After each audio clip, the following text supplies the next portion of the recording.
pupitres, cada vez que los veo por ahí me da una cosa, me sube una cosa que me deja muy emocionado. En aquellos años, dentro del profesorado, pues siempre había sus diferencias, ¿no? El que era más duro, el que era más...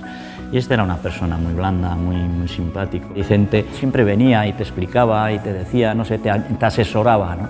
Pienso que he podido coger algo de su solidaridad, de su buen ser. Yo he pasado por muchas escuelas, muchos sitios y no esto. Sin embargo, a él concretamente me acuerdo mucho. En principio darle las gracias, ¿no? Darle las gracias por la educación o el tiempo que estuve con él, que no fue mucho, más que un año, pero bueno, que en un año fue como un año muy intenso y la verdad que creo que él me donó de todo esto lo que estoy hoy en día llevando por delante, ¿no? Un abrazo, eso segurísimo.